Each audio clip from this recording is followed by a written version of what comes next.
Hello everyone. Today we are coming back with our lecture number 11.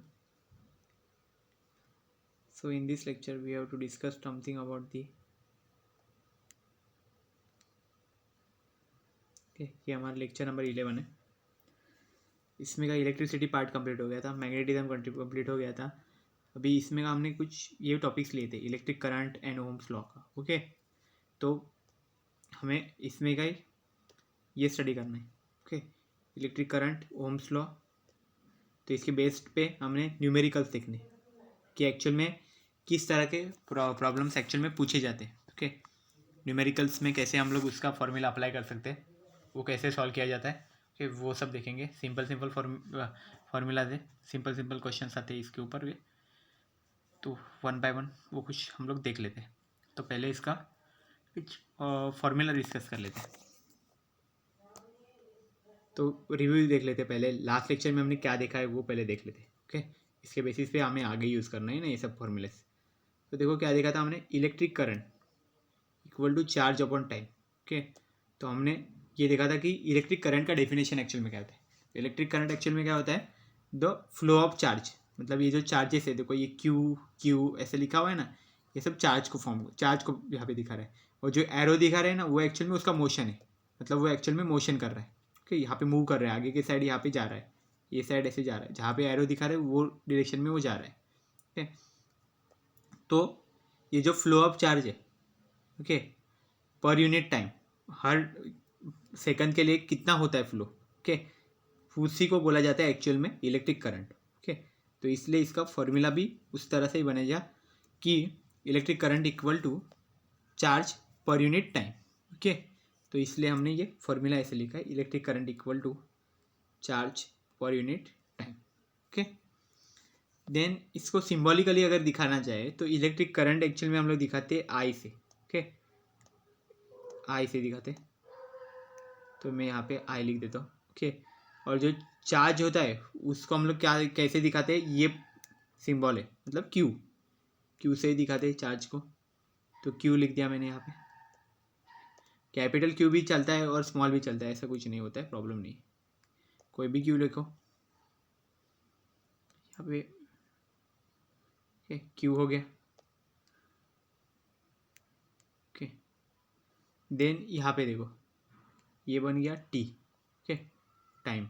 तो ये actual में formula I equal to Q by T. Okay, ये हमारा actual में current का formula हो गया. That is current equal to charge upon time. Okay, और इसका यूनिट क्या है. ओके, क्योंकि हम अगर प्रॉब्लम सॉल्व करते हैं, पूरा न्यूमेरिकल अगर कोई भी सॉल्व करते हैं तो लास्ट में उसका आंसर लिखना पड़ता है. अगर यूनिट हमें पहले से पता होगा तो हम लोग को अच्छा हो जाता है. ओके, या फिर हम डिराइव भी कर सकते हैं. ओके, तो चार्ज के लिए देखो, अगर करंट है, चार्ज है, चार्ज हम लोग कौन से यूनिट में देखते हैं, कूलम में देखते हैं. तो कूलम के लिए सी लिखेंगे. ओके, देन क्या है यहाँ पे, टाइम में डिवाइड बाई टाइम. टाइम का तो एक ही कांस्टेंट यूनिट है जो एक्चुअल में सी एस आई में भी वही रहता है, सी जी एस में भी वही होता है, वो कभी चेंज नहीं होता. ओके, वही यूनिट रहता है हर जगह पे. तो वो यूनिट क्या है हमारा, सेकंड. तो हम लोग टाइम देखते हैं हमेशा सेकंड में देखते हैं, तो स्मॉल एस लिख दो. तो ये एक्चुअल में यूनिट हो गया, क्या है कूलम पर सेकंड. ओके, और इसी को नाम दिया है बाद में एम्पियर. ओके, इसी को बाद में एम्पियर बोला जाता है. तो ओके, तो एक्चुअल में ऐसा यूनिट क्या है इसका, एम्पियर ही है. ओके, तो इलेक्ट्रिक करंट का ऐसा यूनिट है एम्पियर, और दूसरा और यूनिट है वो भी एम्पियर ही है, दो वो भी ऐसा यूनिट ही है, वो है कूलम पर सेकंड. ओके, तो ये एक्चुअल में इलेक्ट्रिक करंट की डेफिनेशन होगी. और ये यहाँ पे इस डायग्राम में शो किया गया है कि वायर के अंदर से ये चार्जेस कैसे फ्लो होते हैं, वो यहाँ पे शो किया गया है. बाद में नेक्स्ट देखते हैं. तो अभी नेक्स्ट क्या है, देखो हमारा मेन टॉपिक वो भी यही है. देखो ओम्स लॉ. ओके, तो ये भी बहुत इंपॉर्टेंट चीज़ है, ओम्स लॉ. तो ये देखो क्या रहता है ओम्स लॉ.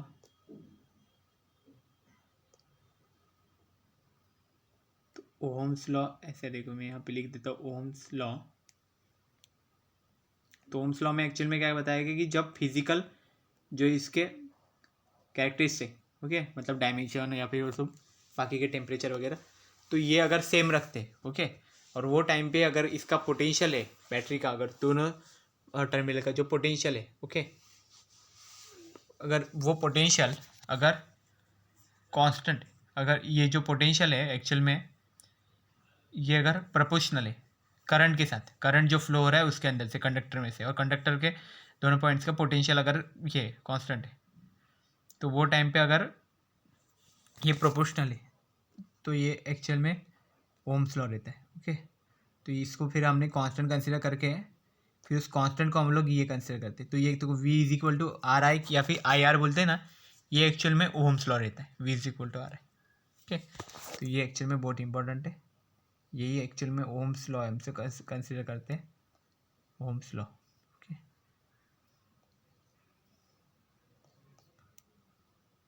उसको ही हम लोग अलग फॉर्म में भी लिख सकते हैं, वो है R equal to V upon I, वही चीज़ है, बस हमने रेजिस्टेंस को यहाँ पे लेफ्ट हैंड साइड पे ले लिया। तो where R is equal to constant called resistance of a conductor. तो रेजिस्टेंस एक्चुअल में क्या रहता है, जो एक्चुअल में चार्ज को अपोज करता है ओके, उसको आगे जाने नहीं देता है ओके, रोकता है, उसको रोकने की कोशिश करता है, उसको रेजिस्टेंस बोलते हैं। मतलब अगर रेजिस्टेंस ज़्यादा है तो करंट कम फ्लो होगा, रेजिस्टेंस कम है तो ज़्यादा करंट फ्लो होगा ओके। लेकिन रेजिस्टेंस जीरो रख के भी चलेगा नहीं ओके, क्योंकि इतना ज़्यादा करंट फ्लो होगा कि फिर उसको हम कंट्रोल नहीं कर पाएंगे ओके। देन वही चीज़ है, यहाँ पे एक चीज़ में दिखाया गया है, देखो वो सब चीज़ें सब निकाल देते हैं। तो ये हमारा एक्चुअल में ओम्स लॉ का डेफिनेशन हो गया। ओम्स लॉ क्या होता है हमने यहाँ पे देख लिया है। अभी इसके बेसिस पे हम लोग कुछ प्रॉब्लम सॉल्व करेंगे तो हमें पता चलेगा ओके, न्यूमेरिकल्स देखेंगे तो देखो फर्स्ट न्यूमेरिकल एक्चुअल में क्या है, देखो a current of 0.5 ampere okay. तो करंट का वैल्यू दिया गया है ओके, जो करंट फ्लो होता है उसका 0.5 ampere is flowing through a bulb for 10 minutes okay. तो यहाँ पे क्या दिया गया है, हमारा एक्चुअल में बल्ब दिया गया है, देखो यहाँ पे एक इस तरह के शेप का अगर बल्ब रहेगा अगर, तो वो दिया गया है यहाँ पे ओके। तो ये देखो इसके अंदर का ये फिलामेंट है बल्ब के अंदर का ओके। तो यहाँ से ये पूरा लाइट ऐसे निकलेगा, तो ये बल्ब है हमारा ओके।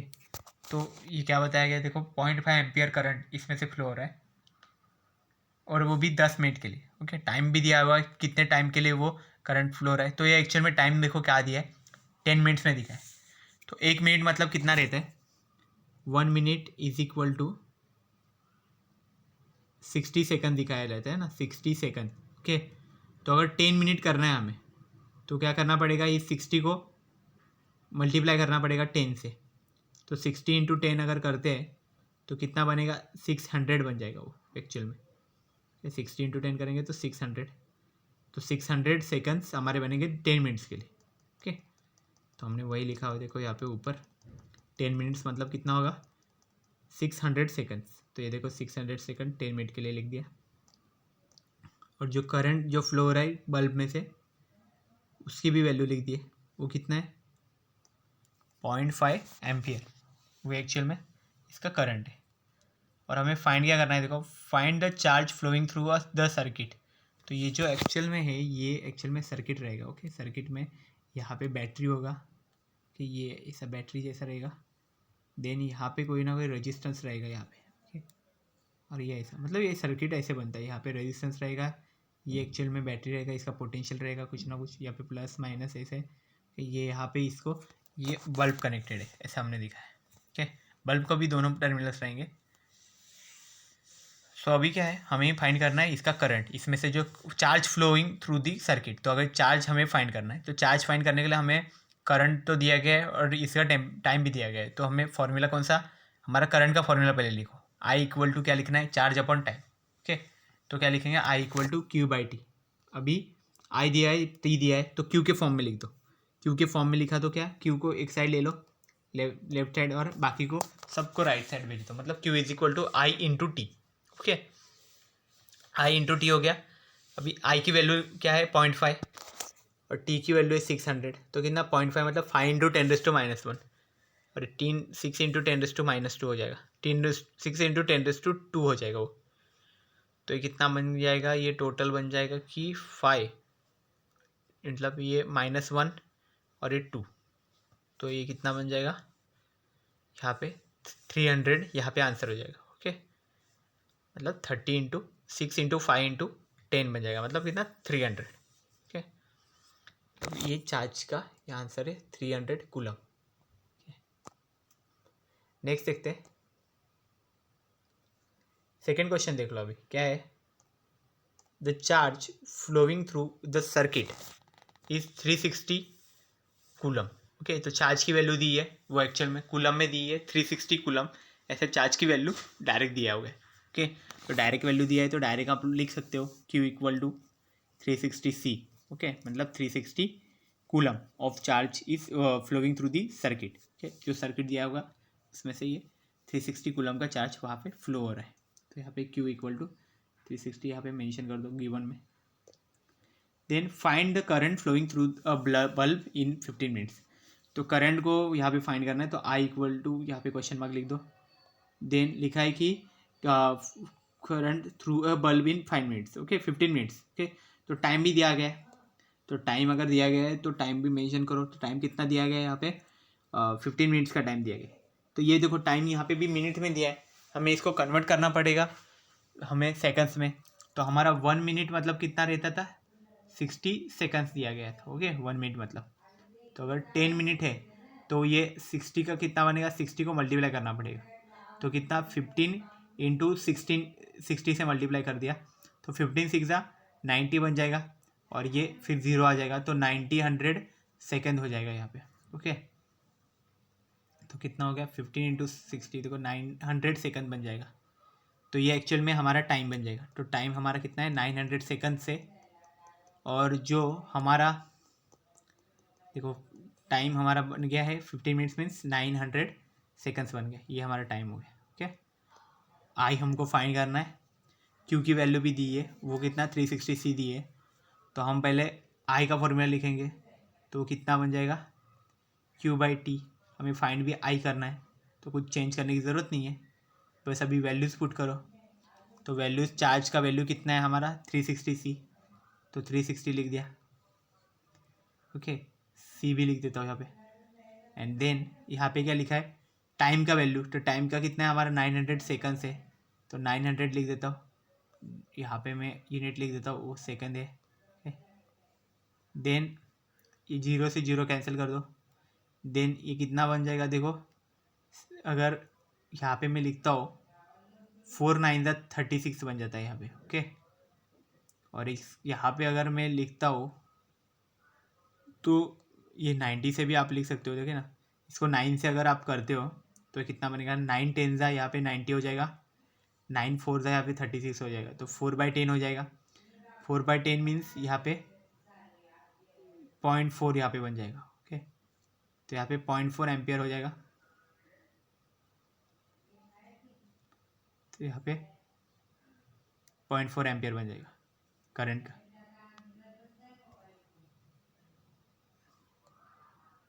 तो ये करंट की वैल्यू यहाँ पे बन जाएगी 0.4 एम्पियर यहाँ पे बन जाएगी। ओके, तो इस तरह से आप यहाँ पे करंट फाइंड कर सकते हो। Okay,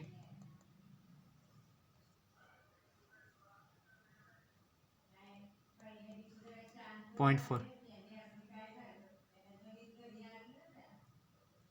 ampere.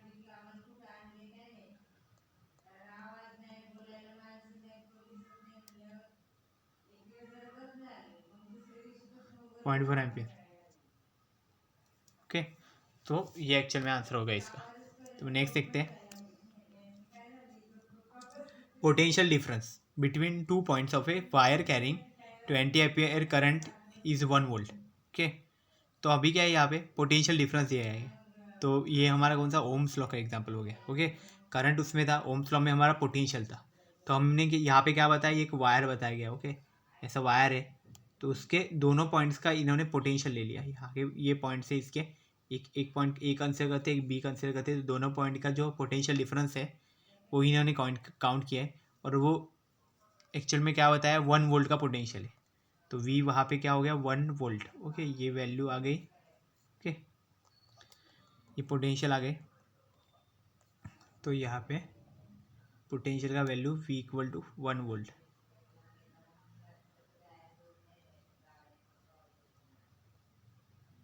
देन नेक्स्ट क्या है, यहाँ पे करंट बताया गया वो है 20 एम्पियर का करंट है।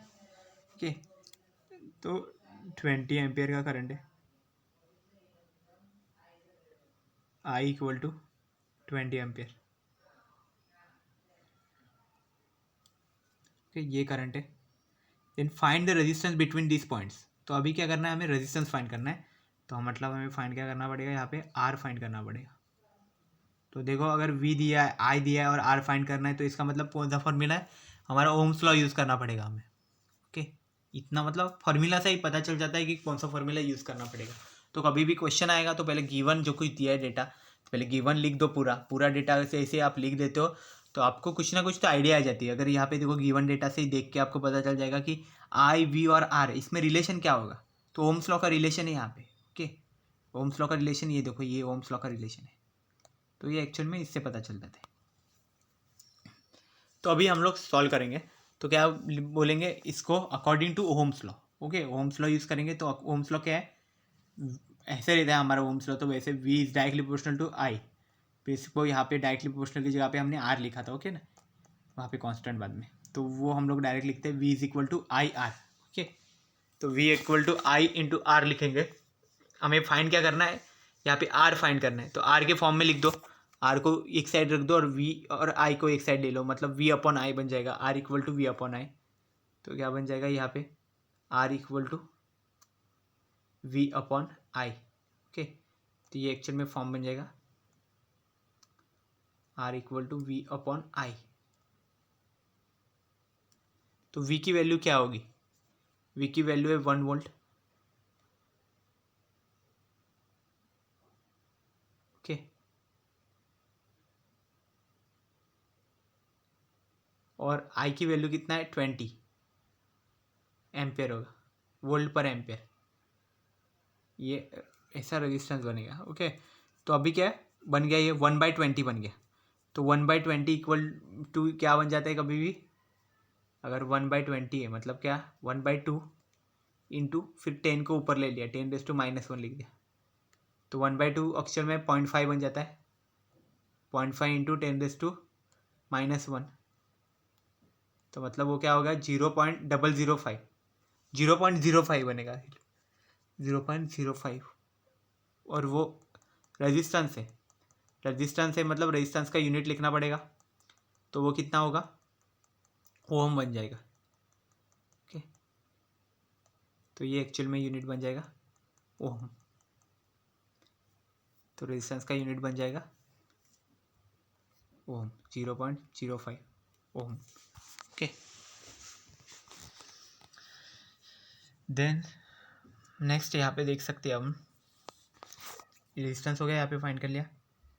नेक्स्ट क्वेश्चन देखते हैं, what is the potential difference between 2 points of a wire carrying 30 ampere current if resistance between them is 0.6 ohm. Okay, तो क्या है देखो, एक वायर है, उसके 2 पॉइंट्स है। ओके, वायर बोलेगा तो उसके 2 पॉइंट्स रहते ही है। ओके, 2 टर्मिनल्स, तो दोनों का भी पोटेंशियल डिफरेंस यहाँ पे फाइंड कर लिया है। ओके, ए पॉइंट हो गया, ये बी पॉइंट हो गया, 2 पॉइंट्स हो गए, दोनों का बीच का वो पोटेंशियल डिफरेंस फाइंड कर दिया। वो क्या बोला है, वो पूछा है एक्चुअली में, पोटेंशियल डिफरेंस ही पूछा है ये दोनों के बीच का। तो क्या बोला है कि उसके लिए उन्होंने दिया क्या क्या है, देखो उसके इस वायर के अंदर से जो करंट पास हो रहा है ना, इसके अंदर से जो करंट पास होगा, ये करंट का डायरेक्शन दिखा रहा हूँ। तो ये करंट यहाँ से पास हो रहा है, ए से लेकर बी से। तो वो करंट की वैल्यू दी गई है, मतलब ये आई की वैल्यू दी गई है 30 एम्पियर्स, 30 ए लिख देता हूँ। ठीक है, यहाँ पे एक्चुअल में एम्पियर के लिए ये। If resistance between them is, resistance भी वैल्यू दी गई है। ओके, रेजिस्टेंस की भी वैल्यू गिवन है। तो ये देखो आर की वैल्यू यहाँ पे क्या बन जाएगी, 0.6 ओम बन जाएगी।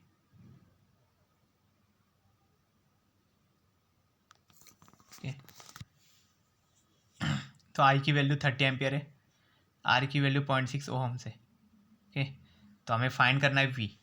तो अभी ये तीनों जो हमें गिवन क्वांटिटीज़ मिल रही है उसको पहले लिख दो गिवन में। ओके, गिवन में जैसे आप लिखते हो, यहाँ पे देखो लिख दिया है ओके। तो अभी सोचो कि ये तीनों क्वांटिटीज़ के लिए रिलेशन क्या है। तो इसके लिए तो रिलेशन हमें मालूम है, ओम्स लॉ का रिलेशन है। Okay, so according to Ohm's law, okay, so Ohm's law क्या रहेगा हमारा, यहाँ पे गिवन है, देखो ये ओम्स लॉ का फॉर्मूला है, V is equal to I R. Okay, Ohm's law का फॉर्मूला है,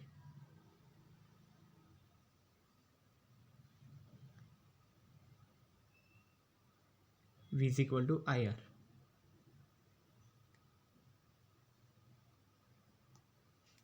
then I into R, I की वैल्यू है 30, आर की वैल्यू है 0.6। ओके, तो 30 इंटू 0.6 यहाँ पे रहेगा, तो 30 इंटू 0.6। ऐसे अगर हमें काउंट करना है तो क्या बनेगा, देखो इसमें 3 इंटू 10 बनेगा और ये 6 इंटू 10⁻1 बनेगा। तो 10 और 10⁻1 और 10⁻1 वो कैंसिल हो सकता है। सो 6 3 से हमें डायरेक्ट करना पड़ेगा, तो ये एक्चुअल में क्या बनेगा हमारा, सिर्फ 3 इंटू 6 बन जाएगा, ये दोनों भी यहाँ से निकल जाएंगे और फिर बनेगा ये 18। 3 6 का कितना होगा, 18 बन जाएगा ये एक्चुअल में। ओके, तो ये एक्चुअल में वैल्यू बन गई यहाँ पे 18 वैल्यू। मतलब कितना हो गया हमारा, जो पोटेंशियल डिफरेंस है दोनों पॉइंट के बीच का, अगर हम लोग फाइंड करते हैं यहाँ पे जो वायर दिया गया था, इसके दो टर्मिनल से, दोनों टर्मिनल्स के बीच का अगर पोटेंशियल फाइंड कर रहे हैं हम लोग, एक करंट दिया गया है उसके साथ कुछ, और फिर रेजिस्टेंस भी गिवन है, और रेजिस्टेंस और करंट गिवन है, तो हम लोग ओम्स लॉ यहाँ पे यूज़ किया हमने, और फिर हमें जो एक्चुअल में वैल्यू मिली, ओके, जो हमारे जो पोटेंशियल की वैल्यू हुई, ओके, तो वो कितनी मिली हमें, 18 वोल्ट यहाँ पे वैल्यू मिल गई। ओके, तो ये याद रखो सिर्फ कि ये फॉर्मूला कौन सा यूज़ करना है, ये मेन याद रखो। नेक्स्ट देखते हैं फिफ्थ जो प्रॉब्लम है। देखो फिफ्थ जो न्यूमेरिकल है वो क्या है, और चार्ज ऑफ 600 कूलम। तो यहाँ पे चार्ज की वैल्यू दी गई है हमें। ओके, जो चार्ज एक्चुअल में फ्लो हो रहा है करंट के साथ साथ, तो वो चार्ज की हमें वैल्यू यहाँ पे गिवन है। ओके, चार्ज अगर गिवन है तो हम लोग उसको लिख सकते हैं Q is equal to 600 coulomb. Okay, तो कूलम में है तो कुछ प्रॉब्लम नहीं हमें, क्योंकि वो ऐसा यूनिट है। देन क्या बोला, is flowing through a circuit in 5 minutes. तो ये सर्किट में से करंट, ये जो चार्ज फ्लो हो रहा है, ओके, चार्ज फ्लो हो रहा है, उसका टाइम दिया गया है कि वो कितने टाइम में वो चार्ज फ्लो हो रहा है एक्चुअल में सर्किट में से। तो वो चार्ज की वैल्यू कितने दी है, और जो टाइम की वैल्यू है वो कितनी दी है, 5 मिनट्स दी है। तो अभी वापस मिनट में दी है, 1 मिनट का हमें मालूम है। देखो 1 minute is equal to what, how much second, it is a 60 seconds. Okay, ये मालूम है ना। तो हमें क्या करना है, अभी फाइंड करना है फॉर 5 मिनट्स। ओके, तो ये अगर 1 मिनट के लिए 60 है, तो 5 मिनट के लिए क्या रहेगा, ये 60 इंटू 5 बन जाएगा। 60 इंटू 5, 60 इंटू 5 कैलकुलेट करो, वो बनेगा 6 5 30, और एक जो बचा हुआ जीरो है वो लिख देंगे, तो बनेगा ये 300 सेकेंड्स बन जाएगा। Okay, 5 minutes means 300 seconds. तो यहाँ पे ये लिख दो। ओके, तो ये मैंने लिख दिया 1 मिनट मतलब 5 मिनट, टी मतलब टाइम जो है हमारा 5 मिनट से, 5 मिनट्स मतलब 300 सेकंड। तो अभी फॉर्मूला देखो क्या क्या है। आई पूछा है, क्यू गिवन है, टी गिवन है। तो आई का जो जनरल फार्मूला है वो डायरेक्ट यूज़ करो यहाँ पे। जो आई का डायरेक्ट जो फार्मूला है गिवन, ओके, तो वो अगर यूज़ करते हैं हम लोग तो हमें क्या मिलेगा, देखो I is equal to q upon t. Okay, I equal to charge upon time. Okay, तो चार्ज का वैल्यू देखो यहाँ पे क्या है, 600 कूलम है। मैं यहाँ पे कूलम लिख देता हूँ, मतलब कूलम पर सेकंड्स में हमें आंसर मिलेगा। तो इस कूलम, यहाँ पे कूलम हो गया। देन यहाँ पे क्या लिखा है, जो टाइम है वो कितना है, 5 मिनट्स। 5 मिनट्स मतलब कितना, 300 सेकंड्स। तो यहाँ पे मैं लिख देता हूँ 300 सेकंड्स। ओके, तो अभी 300 हो गया, तो ये 0 से 0 कैंसिल, ये 0 से 0 कैंसिल, 3 2 6 बन जाएगा। तो यहाँ पे बन जाएगा ये 2, ये सेकंड था ना। Okay, coulomb per second actual में यूनिट बनेगा। ओके, या फिर उसको हम लोग लिखेंगे, करंट है ना, करंट के लिए हम लोग लिख सकते हैं कि current I is equal to 2 ampere. Okay, तो ये एक्चुअल में करंट फ्लो हो रहा है इसमें से। ओके, टोटल करंट जो फ्लो हो रहा है उसकी वैल्यू एक्चुअल में कितना है, 2 एम्पियर उसका वैल्यू है। ओके, नेक्स्ट देखते हैं अभी। इसमें देखो क्या बताया, in an electric circuit. Okay, जो इलेक्ट्रिक का सर्किट है, okay, potential difference between the ends of a conductor is 200 volt.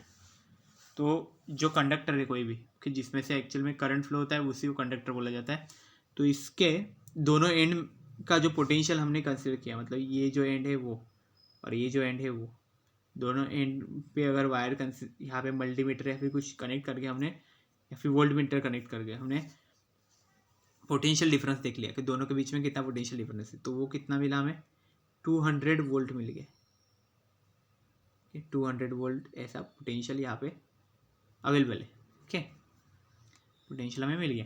अभी नेक्स्ट क्या बोला है, and the current through the resistance is 10 ampere. तो इसमें कुछ रेजिस्टेंस है ऐसा ही बोला गया। ओके, और वो करंट कितना बताया गया है यहाँ पे, करंट जो इसके अंदर से जा रहा है उसका वैल्यू दिया है 10 एम्पियर। ओके, इसके अंदर से जो वैल्यू जा रहा है, करंट जा रहा है, उसका वैल्यू है 10 एम्पियर। तो 10 एम्पियर वैल्यू लिख दो। अभी जो रेजिस्टेंस है उसका वैल्यू तो दिया नहीं है, पर आगे देखो क्या लिखा हुआ है, और फाइंड द रेजिस्टेंस। तो पहले क्या पूछा है, रेजिस्टेंस पूछा है। देन नेक्स्ट क्या पूछा है, and the charge flowing across a section of a conductor in 1 minute.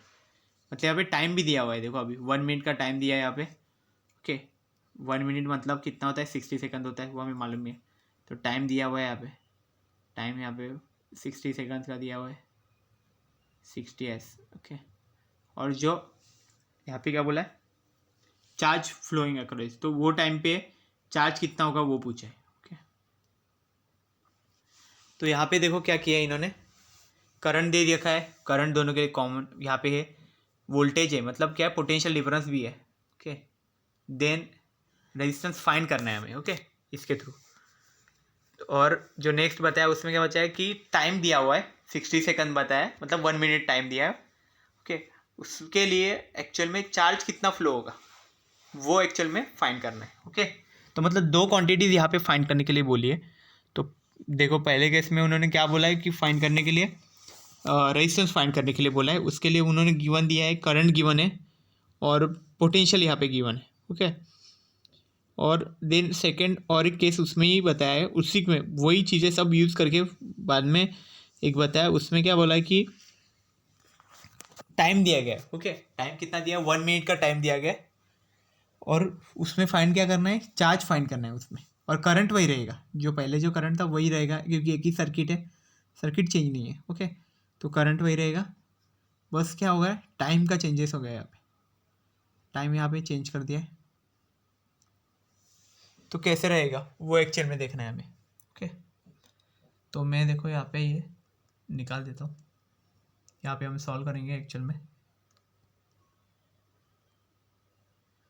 तो ये देखो, तो रेजिस्टेंस है, तो पहले हमें रेजिस्टेंस का ही रिलेशन देखना पड़ेगा, करंट और इसका, करंट, रेजिस्टेंस और पोटेंशियल डिफरेंस, इसका कोई हमें रिलेशन मालूम है क्या? तो उसका रिलेशन हमने अभी देखा है, वो है ओम्स लॉ। मतलब वी आई और आर तीनों का जो रिलेशन है वो है ओम्स लॉ। ओके, तो वो कैसे आएगा, देखो वी आई और आर का रिलेशन, तो देखो क्या है, ये है ओम्स लॉ हमारा। ओके, ये हमारा एक्चुअल में क्या है, ओम्स लॉ, जिससे हम लोग एक्चुअल में रेजिस्टेंस को फाइंड कर सकते हैं। ओम्स लॉ का, ओम्स लॉ का यूज़ करके रेजिस्टेंस फाइंड कर सकते हैं।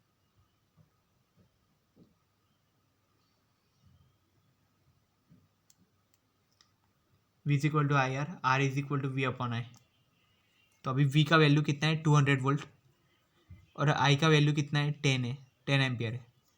तो 200 अपॉन 10 लिखना है, तो कितना, 0 से 0 कैंसिल, बचा सिर्फ 20 ओम। तो R कितना हो गया, 20 ओम बन गया, R की वैल्यू बन गई 20 ओम।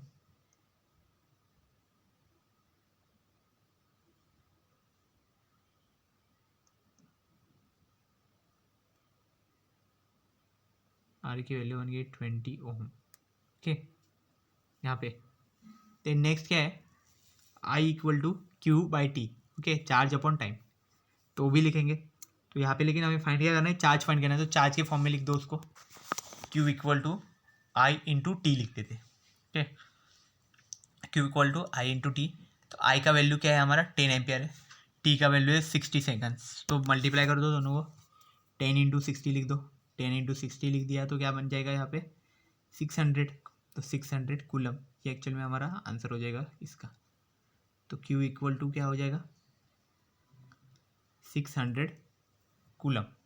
तो ये हमारा एक्चुअल में ऐसा प्रॉब्लम था कि इसमें एक्चुअल में दोनों भी हमारे फॉर्मूलाज क्लियर हो गए। मतलब हमने ओम्स लॉ भी यहाँ पे यूज़ किया है और इलेक्ट्रिक करंट का भी जो फॉर्मूला था वो भी यूज़ कर लिया, और ओम्स लॉ यूज़ करके हमने यहाँ पे रेजिस्टेंस फाइंड किया, और इलेक्ट्रिक करंट का फॉर्मूला यूज़ करके हमने एक्चुअल में चार्ज फाइंड कर लिया। Okay so this is all about the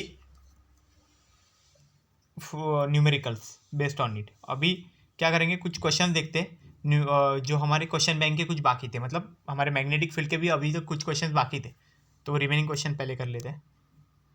ठीक है, तो देखो फर्स्ट देखो क्या होगा, क्वेश्चन बैंक अगर हम लोग ले रहे हैं तो क्वेश्चन बैंक में हमें क्या क्या देखने को मिलेगा। देखो क्वेश्चन बैंक यहाँ पे ले लिया, तो फर्स्ट देखो क्या है, first question magnetic lines of force contract. Okay तो मैग्नेटिक लाइन्स ऑफ फोर्स जो थे ना वो कैसे लॉन्जिट्यूडनली कॉन्ट्रैक्ट होते रहते।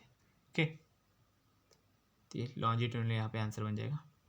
Magnetic lines of force expand कैसे होते हैं, वो एक्चुअली लैटरली ओके एक्सपांड हो रहे थे। तो ये आंसर्स एक बार हमारे जो नोट्स थे ना उसमें भी आप कंफर्म करके देख लेना, ठीक है ना। कुछ भी अगर गड़बड़ लग रही है तो लॉन्जिट्यूडनल और लैटरल उसमें देख लेना, ठीक है ना। Then the lines of force are unaffected by dash dash materials. Okay तो क्या रहता है, जो लाइन्स ऑफ फोर्स रहते हैं वो एक्चुअल मतलब यहाँ पे लाइन्स ऑफ फोर्स नहीं लिखना चाहिए था, यहाँ पे मैग्नेटिक लाइन्स ऑफ फोर्स आएगा। ओके वर्ड बीच में मैग्नेटिक लाइन्स ऑफ फोर्स भी वर्ड्स डाल दो। ओके तो मतलब मैग्नेटिक लाइन्स ऑफ फोर्स है वो एक्चुअल में कौन से मटेरियल से जिसपे अनअफेक्टेड है। ओके उस पर कुछ इफेक्ट नहीं होगा। तो देखो मैग्नेटिक मटेरियल रहेगा तो उस पर तो अफेक्टेड रहेंगे, मैग्नेटिक लाइन्स ऑफ फोर्स है मतलब मैग्नेटिक पे तो वो अफेक्टेड रहेगा। देन जो सेमी मैग्नेटिक है उसमें भी कुछ अमाउंट में मैग्नेट रहता ही है ना, तो जिसमें कुछ अमाउंट में मैग्नेट है उसमें मैग्नेटिक मटेरियल अफेक्ट तो करेगा ही, तो उसमें भी कुछ ना कुछ अफेक्ट होगा। ओके देन लास्ट ऑप्शन देखो क्या लिखा है, both A and B. Okay both A and C बोला है। ओके तो मतलब मैग्नेटिक लाइन्स ऑफ फोर्स है वो एक्चुअल में यहाँ पे भी अफेक्ट होगा। ओके ए में भी और सी में भी। लेकिन बी देखो क्या है, नॉन मैग्नेटिक। नॉन मैग्नेटिक मतलब ऐसा ऐसा जो जिसमें मैग्नेट का कुछ भी नहीं है, कुछ भी कंटेंट नहीं है जिसमें मैग्नेट जैसा कुछ मतलब वो बिहेव करेगा ही नहीं, कुछ नहीं। तो ये नॉन मैग्नेटिक सब्सटेंस रहेगा ना, ये एक्चुअल में अनअफेक्टेड रहेगा लाइन्स ऑफ फोर्स के लिए, अनअफेक्टेड रहेगा, तो इसको नॉन मैग्नेटिक सब्सटेंस बोलते हैं। तो इसका आंसर लिख दो बी। ओके देन नेक्स्ट देखो क्या है, the lines of force of uniform field are. Okay तो मैंने देखो क्या बोला यहाँ पे इक्वेशन, ये क्वेश्चन 1 और क्वेश्चन 2 का आंसर थोड़ा कंफर्म करके देख लो, ठीक है ना। लॉन्जिट्यूडनल लैटरल में भी कुछ उल्टा हो सकता है, उल्टा पुल्टा। ओके आपके जो लास्ट लेक्चर जो हुए थे 2-3 लेक्चर जहाँ पे मैग्नेटिक फील्ड वाला जो लेक्चर हुआ था ना उसमें ये बराबर लिखा हुआ है, तो वहाँ पे देख लो ये क्वेश्चन बैंक का एक्चुअली में आंसर वही है क्या। ओके बाकी तो कुछ नहीं है, बाकी सब सही है। नेक्स्ट देखते हैं, देखो the lines of force of uniform field are. Okay तो जो यूनिफॉर्म फील्ड होती है हमने बताया था, देखो यूनिफॉर्म अगर फील्ड हमें दिखा नहीं है कहीं पे भी, किसी भी न्यूमेरिकल में किसी में इसमें, तो यूनिफॉर्म फील्ड के लिए हम लोग ऐसे इसमें बताया, देखो इस तरह से बताते मैग्नेटिक फील्ड अगर यूनिफॉर्म है तो हम लोग ऐसे ऐसे लाइन्स दिखाते हैं उसमें। ओके सीधे सीधे लाइन्स, ऐसा सीधा लाइन्स है ना, ये एक्चुअल में यूनिफॉर्म फील्ड के लिए दिखाते।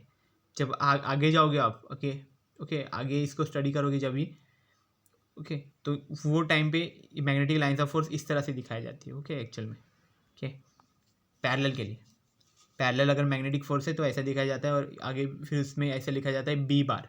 बी बार मतलब क्या रहता है, वो मैग्नेटिक फील्ड को रिप्रेजेंट करता है। बी बार मतलब ये सब एक ही डायरेक्शन में जा रहे, सब एक दूसरे पे सेम फोर्स अप्लाई कर रहे सब लाइंस, इसलिए इसका कितना हो रहा है एक्चुअल में मैग्नेटिक फील्ड यूनिफॉर्म है। तो यूनिफॉर्म होने की वजह से ये एक्चुअल में क्या माना जाता है कि ये जो लाइन्स है वो एक दूसरे के पैरेलल होंगे, तो इसलिए हम लोग क्या बोलेंगे, the lines of force of uniform field are parallel to each other, okay. तो इसलिए हम लोग इसको लिखेंगे पैरेलल, तो यहाँ पे लिख दो पैरेलल, ओके। तो ये चीज़ हो गई। फिर नेक्स्ट और एक है,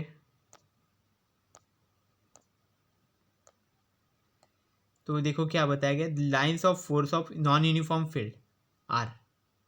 तो जो नॉन यूनिफॉर्म रहते हैं ना, उसका क्या रहता है, थोड़ा सा मैग्नेटिक फील्ड यहाँ पे दिखाएगा, थोड़ा यहाँ पे कर्वेचर, यहाँ पे फिर ऐसा थोड़ा ऐसा कैसे भी दिखा देंगे वहाँ पे बोले, ठीक। इस तरह से मतलब अलग अलग फॉर्म में यहाँ पे दिखाया जाता है एक्चुअल में मैग्नेटिक फील्ड को, ओके। क्योंकि वो नॉन यूनिफॉर्म है ना, तो उसमें क्या होगा कि कोई किसी पे ज़्यादा फोर्स अप्लाई कर रहा होगा, कोई कम है फोर्स अप्लाई कर रहा होगा, तो मतलब कर्व ही रहेंगे, लेकिन ऐसे अलग अलग टाइप में रहेंगे। कोई सीधा जाएगा ऐसा नहीं है, ओके। कोई पैरेलल रहने वाले बहुत कम रहेंगे, ओके। इसमें पैरेलल रहेंगे ही नहीं, कोई थोड़ा टेढ़ा, कोई ज़्यादा ही कर्व, कोई पैराबोला टाइप, कोई वैसा, मतलब ऐसे रहेंगे, ओके। तो ये तरह के जो मैग्नेटिक फील्ड्स रहेंगे उनको क्या बोला जाएगा एक्चुअल में, नॉन यूनिफॉर्म मैग्नेटिक फील्ड उसको बोला जाता है। तो उनको क्या बोला जाए, नॉन यूनिफॉर्म मैग्नेटिक फील्ड। और वो क्या बोलते हैं, the lines of force of non uniform field are curved बोलते हैं उसको, ठीक है, कर्व के फॉर्म में होते हैं, वो क्लियर है। देन नेक्स्ट देखो क्या बोला है, the lines of force are crowded in a region where the magnetic field is. तो क्या रहता है, देखो ऐसे जो हमने बार मैग्नेट कंसिडर किया, यहाँ पे एन है, यहाँ पे एस है, तो यहाँ से जब यहाँ पे निकलते तो देखो यहाँ से निकल के यहाँ चले जाते हैं एस में। देन यहाँ पे भी पोल है, देखो यहाँ पे एक पोल है और यहाँ पे भी पोल रहता है, नॉर्थ और साउथ का बीच में। तो जहाँ से निकलते हैं वो देन यहाँ पे इस पोल पे आ जाते, एक पोल से दूसरे पोल में। देन यहाँ से निकल के यहाँ पे आ जाते, फिर वहाँ से फिर यहाँ से निकल गए वो तुरंत यहाँ पे, यहाँ से निकल गए देन अगेन यहाँ पे, देन अगेन यहाँ से निकले इसमें चला गया, और फिर देन यहाँ से निकल के इसमें चला गया। मतलब क्या हो गया, पोल्स से निकल के पोल में ज़्यादा जा रहे हैं, मतलब पोल के पास में हो वो क्राउडेड रीजन है एक्चुअल में, ओके। तो ये पोल के पास में क्राउडेड रीजन होने का रीज़न क्या है कि वहाँ पे मैग्नेटिक फील्ड बहुत ज़्यादा है, पोल के जगह पे मैग्नेटिक फील्ड बहुत ज़्यादा है। और जहाँ पे ज़्यादा है magnetic field, okay, magnetic lines, अगर मैग्नेटिक फील्ड वहाँ पे ज़्यादा है तो वहाँ पे एक्चुअल में क्राउडेड रीजन क्रिएट होगा। जहाँ पे मैग्नेटिक फील्ड कम है, मतलब ये जो पार्ट है बीच का, यहाँ पे मैग्नेटिक फील्ड कम है, इसलिए देखो यहाँ पे जो मैग्नेटिक लाइन्स है उसके बीच में गैप बहुत ज़्यादा है, ओके, दूर दूर है मैग्नेटिक फील्ड भी, ओके। और यहाँ पे क्या पास में क्यों है इतना, क्योंकि यहाँ पे मैग्नेटिक फील्ड भी ज़्यादा है ना, इसलिए पास में।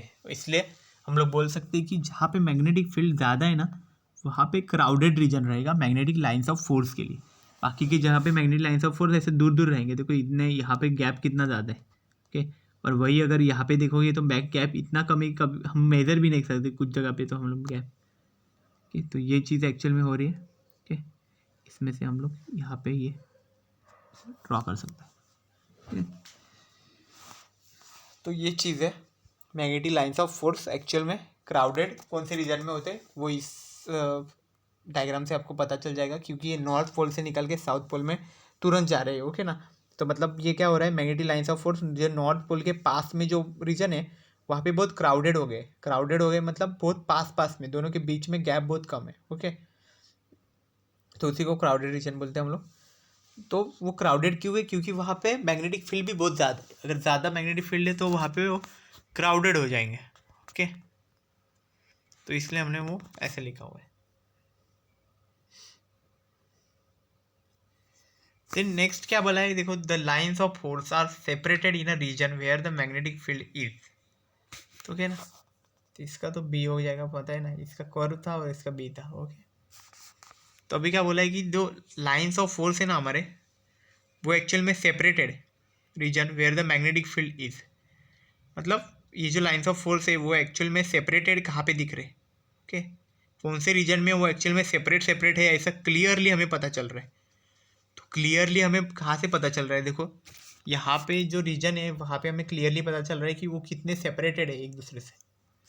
क्यों, क्योंकि वहाँ पे मैग्नेटिक फील्ड कम है, मतलब ये जो पार्ट है वहाँ पे मैग्नेटिक फील्ड कम है, इसलिए इसके सामने वाले जो हमें लाइन्स ऑफ फोर्स मिल रहे हैं वो एक्चुअल में इजीली हम बता सकते हैं कि ये सेपरेटेड है, ओके।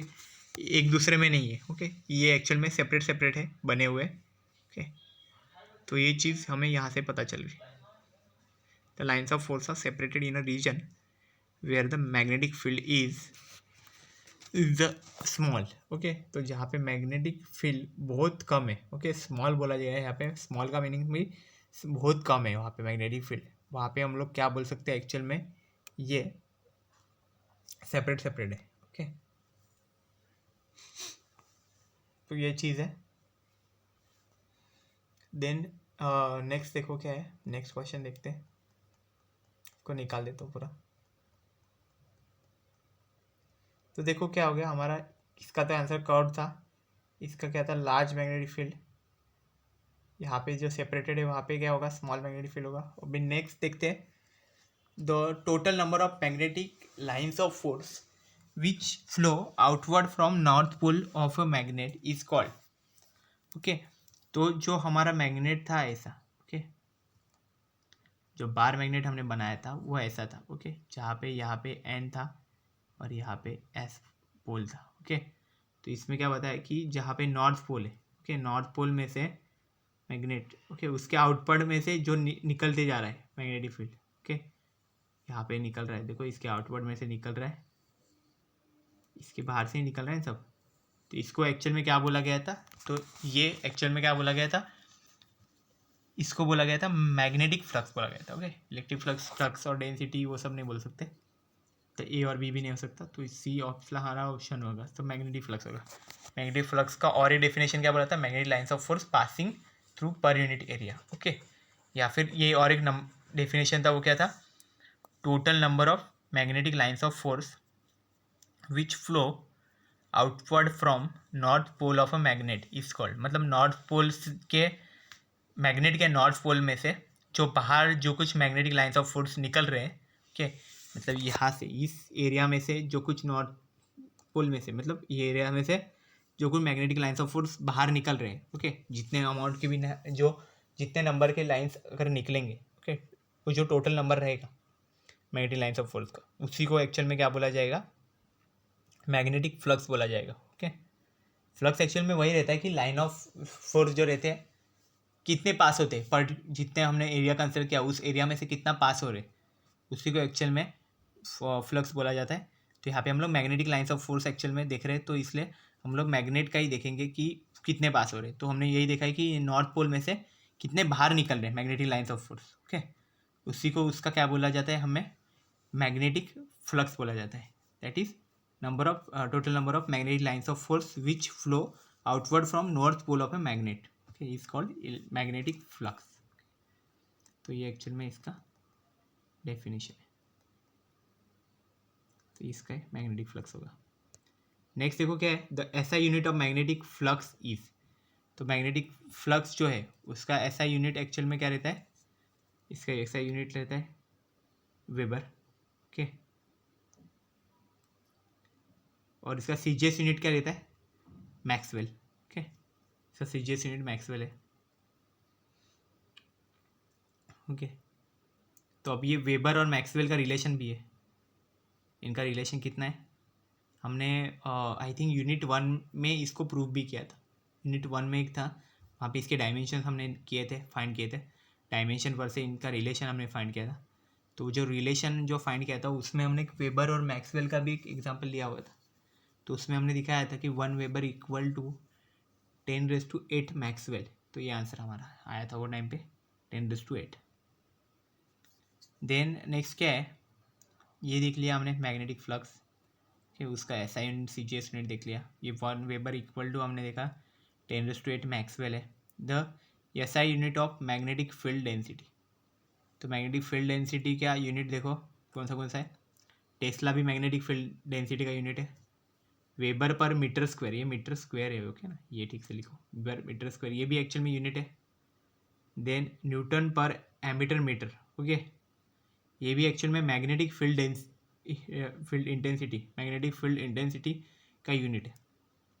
मतलब ये तीनों के तीनों यूनिट है, तीनों के तीनों यूनिट है, तो तीन आंसर तो नहीं आ सकते, लेकिन क्वेश्चन में और एक ऑप्शन है, वो है ऑल ऑफ द अबव। तो ये एक्चुअल में आंसर आएगा। तो ये देखो, ये एक्चुअल में आंसर है हमारा all of the above. Okay, जैसा unit of magnetic field intensity is tesla weber per metre square and newton per ammeter metre. Okay, तो ये सब एक्चुअल में यूनिट हो गए इसके magnetic field intensity. So this is all about the today's lecture. If you have any doubt, you can ask. Thank you very much.